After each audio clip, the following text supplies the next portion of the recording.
My name is Gavin Evans, and this is my review of Exodus Gods and Kings. And this review will have spoilers, so there's your warning. In case you somehow don't know what happens in this story. But, anyways, this movie got terrible reviews. So when I saw it in theaters back in 2014, I went in with real low expectations, but I actually kind of liked it. That said, however, I have never had the craving to go back and rewatch this movie. I've never really thought about it since, and I just rewatched it for the first time and for the last time. I'm still more positive on this movie than most, but I watched it twice. I'm good. I don't need to go back to this one. So let's begin talking about the cast. And Christian Bale is such a great actor, and I just wish he was given better material here. Like, he makes the most out of it and he carries this movie well enough, but it's not a great performance. Joe Edgerton had his moments where he stood out, but overall, I thought he was rather flat and uninteresting. John Turturro is fine for the short time he's in this movie.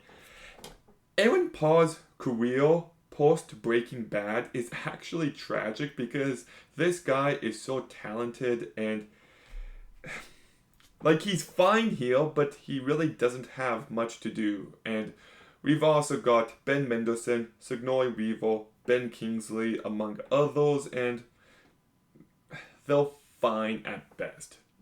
So the cast is rather underwhelming, and I don't even think the script is all that good. Like, it feels like the movie is relying on your pre existing knowledge of the story because they don't really develop the story or the characters much at all. And it's just rather underwhelming for a good chunk of the movie. There's no real depth, there's no real emotion, and this movie is 2.5 hours long, so there's no excuse why this story isn't more fleshed out. And it's way too long at the same time. Like, it needed more time to flesh everything out, but it's also too long and should have been tighter. That's just bad writing. It really is. Now, that said, I do think the movie picks up in the second half. When Moses goes back, the movie does get my attention then. Still some pacing issues in the second half, but it's definitely the better part of this movie. So, why do I like it? It's because of Ridley Scott's direction. I just feel like he delivers in the spectacle of this story. We haven't seen it done in live action with modern effects, and I thought he really delivered here. The movie does have a unique look to it. I thought the movie was very well shot by Darius Wolowski, who, if you know me, that is one of my favorite cinematographers. The CGI I thought looked really great. The production design feels big and it's impressive. The costumes are really good. So, like, I just feel like Ridley Scott gave this movie his all. It didn't feel like he phoned it in. And yes, I wish the script was better and that this talented cast had better material to work with.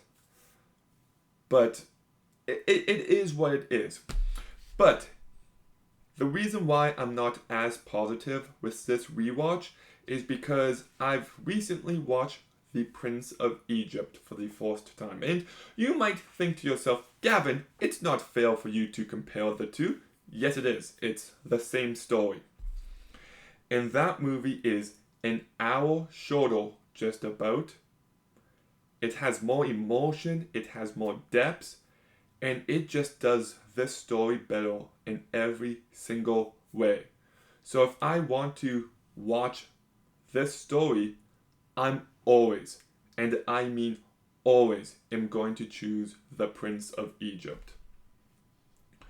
So even though the second half does improve, it's well made, I just think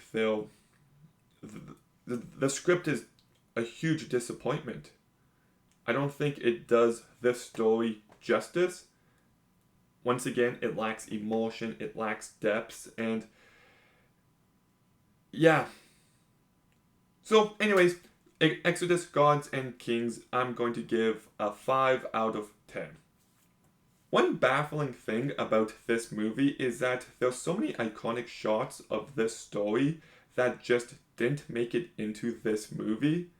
Like baby Moses in a basket, and the way the parting of the Red Sea usually looks kind of feels like they could have delivered in that. But anyways, Exodus, Gods, and Kings. Have you seen it? What do you think about it? Let me know in the comments down below. Make sure you like, comment, subscribe. Stay tuned for more videos soon. And Gavin, out.